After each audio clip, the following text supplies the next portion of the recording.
Friends, तो today I discuss about atom, यानी आज के इस वीडियो में हम एटम के बारे में जानेंगे। तो चलिए इस वीडियो को हम स्टार्ट करते हैं। तो एटम, तो smallest structural unit of matter is called an atom, यानी सबसे स्मॉलेस्ट स्ट्रक्चर, यानी सबसे छोटा वर्ल्ड में, यानी वर्ल्ड में सबसे छोटा मैटर जो है उसे हम क्या बोलेंगे? एटम। क्या है? एटम है सबसे छोटा, ये सबसे मटेरियल में सबसे छोटा। यानी अगर कोई ये एक ऑब्जेक्ट है, जैसे ये कोई वुड है, ठीक है, क्या है? वुड है। अब वुड के अंदर कम से 2 मिलियन एटम्स होंगे, 2 मिलियन बिलियन प्लस एटम होंगे। तो उस एटम के अंदर क्या सब आए जाते हैं, आज के इस वीडियो में एटम का पूरा जानकारी लेंगे। तो देखिए, एटम में हम पढ़ते हैं न्यूक्लियस के बारे में। न्यूक्लियस, उसके अंदर होता है प्रोटॉन रहता है, इलेक्ट्रॉन रहता है, मेसोन्स रहता है, बहुत चीज रहता है, ठीक है। तो आइए हम जानते हैं। तो सबसे पहले न्यूक्लियस का जो पार्ट होता है, तो न्यूक्लियस का पार्ट के अंदर क्या होता है? एक न्यूक्लियस होता है। तो न्यूक्लियस, उसका नाम कैसे पड़ा? तो देखिए, न्यूक्लियस मतलब जब माइक्रोस्कोप का खोज हुआ साइंटिस्ट द्वारा, जिस साइंटिस्ट का नाम था गैलीलियो गैलील जो माइक्रोस्कोप का खोज किए, तो उसके बाद माइक्रोस्कोप की खोज करने के बाद जब एक रूथरफोर्ड नामक एक साइंटिस्ट आया और वो क्या किया, उस मतलब एक मैटर के अंदर से मतलब न्यूक्लियस नामक एक ऑफ द थिंग्स निकाला, तो उसका नाम क्या रखा गया? न्यूक्लियस रखा गया, ठीक है। तो इसका न्यूक्लियस का खोज किसने किया? रूथरफोर्ड ने किया। अब ई गोल्डस्टाइन लिखा है, ठीक है। तो ई गोल्डस्टाइन ने प्रोटॉन का खोज किया। सबसे पहले न्यूक्लियस का जब जो खोज हो गया, तो न्यूक्लियस के अंदर का पार्ट में फिर से एक बार माइक्रोस्कोप घुसा के एक साइंटिस्ट जिसका नाम था ई गोल्डस्टाइन, क्या नाम था?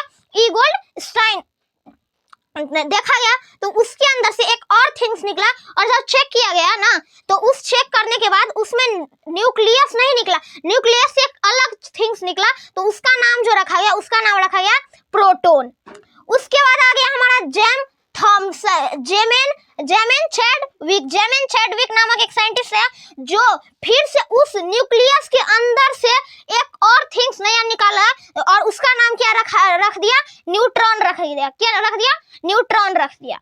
अब ये तीनों तो इसके अंदर का खोज किया। अब ये एक और जे थॉमसन नामक एक साइंटिस्ट है, जो इलेक्ट्रॉन का खोज किया। तो इलेक्ट्रॉन का खोज जो किया, तो मतलब न्यूक्लियस के बाहर का पार्ट जो था, उस बाहर के पार्ट में ये क्या देखा? माइक्रोस्कोप द्वारा देखा। तो अब इसमें देखा एक थिंग्स जो है वो मतलब चारों ओर राउंड कर रहा है। क्या कर रहा है? मतलब चल रहा है, मूव्स कर रहा है। वो पार्टिकल जो है वो मूव्स कर रहा है। तो उसका वो पार्टिकल्स कभी रुकता ही नहीं है, हरदम मूव, मतलब हर समय पर मूव करता रहता है। तो उसका नाम वो रख दिया इलेक्ट्रॉन। क्या रख दिया? इलेक्ट्रॉन रख दिया।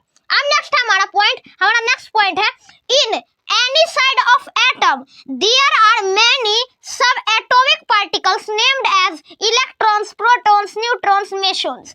हम इतने एटम्स के बारे में पढ़े, सब एटॉमिक के बारे में, एटॉमिक पार्टिकल्स के बारे में, जिसका नाम था इलेक्ट्रॉन, प्रोटॉन, न्यूट्रॉन, मेसोन्स, ठीक है। और इसके अंदर भी है मेसोन्स, ठीक है। तो मेसोन्स भी एक एटम का पार्ट ही है। तो अब हम आ जाते हैं नेक्स्ट। अब न्यूक्लियस किस चीज से बनता है? न्यूक्लियस कैसे बना और एटम के अंदर कैसे है?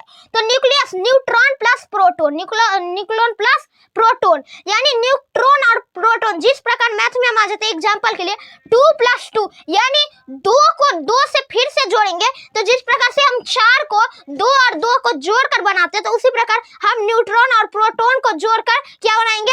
न्यूक्लियस बनाएंगे। क्या बनाएंगे? न्यूक्लियस बनाएंगे।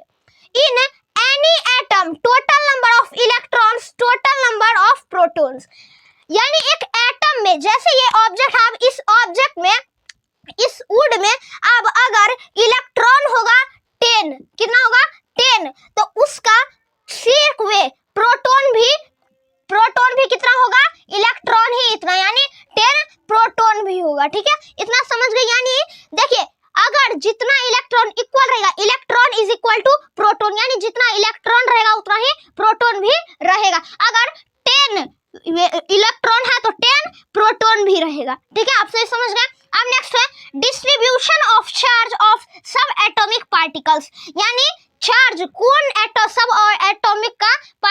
एटॉमिक का पार्टिकल्स का चार्ज क्या है? पॉजिटिव चार्ज है या नेगेटिव चार्ज है? तो प्रोटॉन का जो चार्ज है हमारा प्रोटॉन का चार्ज है पॉजिटिव चार्ज, P से प्रोटॉन और P से पॉजिटिव, P से प्रोटॉन और P से पॉजिटिव है। ये बढ़िया ट्रिक है।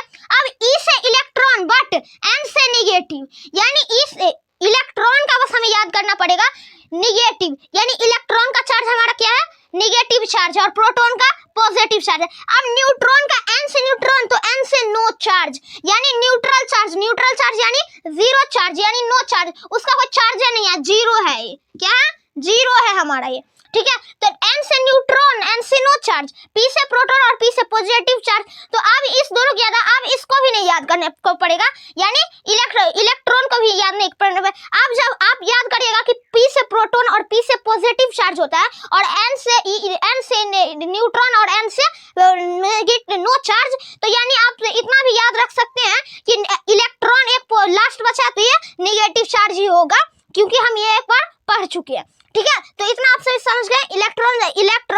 प्रोटॉन चार्ज होगा पॉजिटिव, इलेक्ट्रॉन होगा निगेटिव चार्ज और न्यूट्रॉन होगा नो चार्ज, यानी इसमें कोई चार्ज ही नहीं रहता, ये जीरो रहता है, ठीक है ऑलरेडी।